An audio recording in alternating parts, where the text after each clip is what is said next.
This is a domain coloring.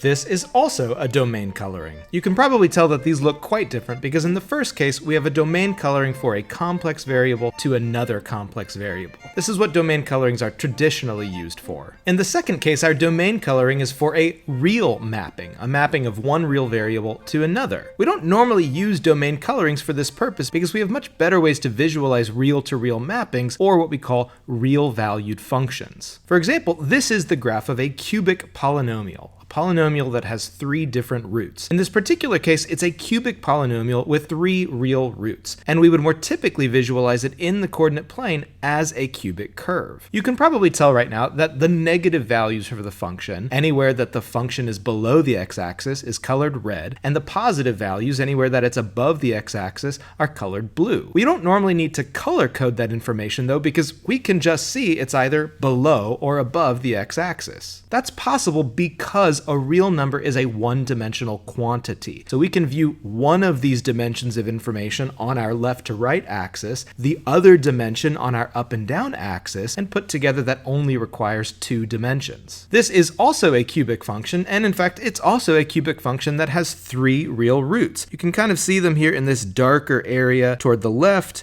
in the middle, and then over here on the right. In fact, if I wanted to view this same curve in that real coordinate plane kind of way, I can see that it looks like this, crossing the x-axis, again here on the left, somewhere in the middle, and then over here on the right. The difference though between visualizing this in two dimensions, mapping a real number input to a real number output, and this domain coloring here is that this domain coloring is actually helping us visualize the function in 4 dimensions. This is a complex mapping.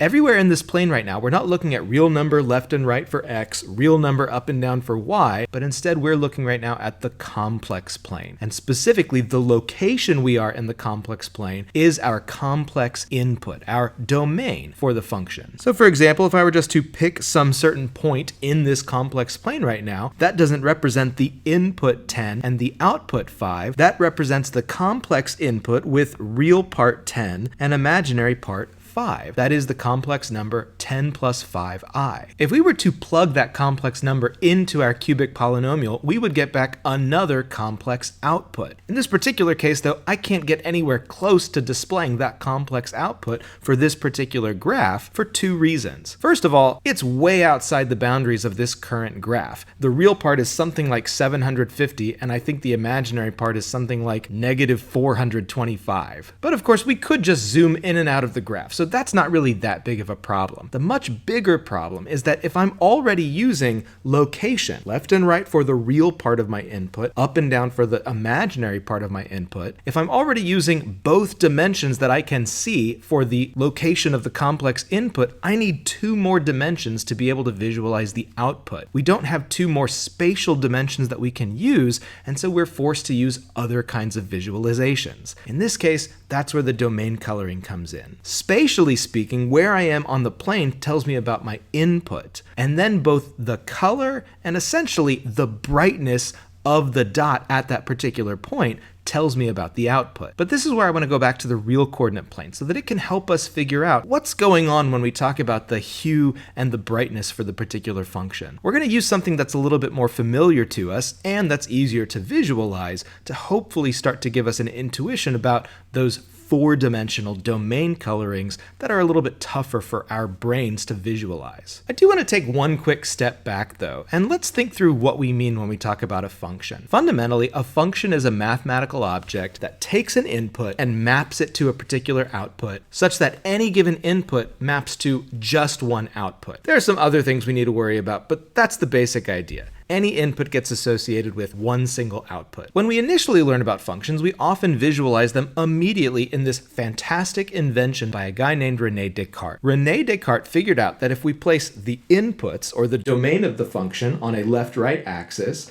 and then visualize the outputs, the range of that function, on an up and down axis, we can essentially turn algebraic objects, like equations, into geometrical objects, circles, lines, curves, and so on. But there's no special reason reason that you have to arrange it such that you've got one axis going left to right and another axis going up and down. Imagine a relationship like 3 times the input. So your output is always equal to 3 times the input. Imagine for this function, output equals 3 times the input, that we put the input on a number line at the top and the outputs on a different number line at the bottom. There's nothing special about the 3, in fact. We can make that constant larger, which you can see would expand out that second number line, or we can make that constant smaller, which would compress the number line. We could even make that constant negative, which would kind of flip the second number line around. But if you're familiar with such a function, you know that we don't normally visualize this with one number line layered on top of another number line. Normally, the way that we visualize this is in the coordinate plane. And you can see in that case, we get the familiar linear relationship, where that constant we're multiplying by corresponds to what we call the slope. And as we make that constant larger, it's going to increase the slope of our resulting line. And as we make it smaller, it's going to decrease the slope. Or again, if we make it negative, it's going to cause the line to slope downward, to move down as we go to the right. What's helpful about connecting these two different ways to visualize the function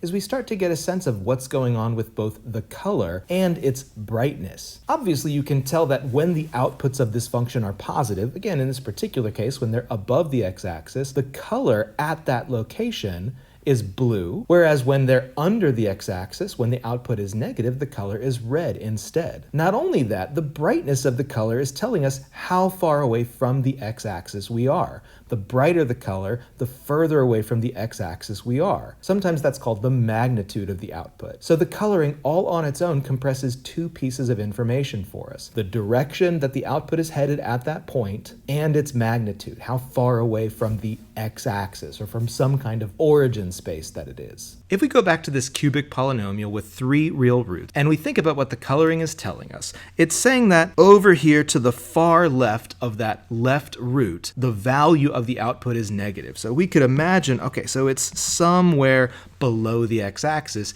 if we were thinking of it in 2 dimensions once again. And then there's a certain region where it must be positive, but again, because we know that it's transitioning once more to a red, it's going to transition from being above the x-axis, blue, to below the x-axis in red. It looks like there must be one more transition, and so it's going to have to head back up where it crosses the x-axis once more. And again, we've got those 3 real roots, and those are the darkest portion of the number line. Now you can also start to see some of the limitations of a domain coloring right now. Although brightness does tell us about magnitude, I don't know about you, but I don't see a ton of difference between these different blues. Similarly, although as we get closer to the roots, you can tell, yeah, it's a little bit darker, there's not a ton of difference there. So although the information is there, certainly computationally speaking, Desmos knows what the values are there, it's difficult for us to tell just by looking at it how great these magnitudes really are. This, of course, is why we don't usually map out real valued functions using a domain coloring. The information, visually speaking, of how far above or how far below the x-axis the outputs of this function are is much easier to see when we use that real y-axis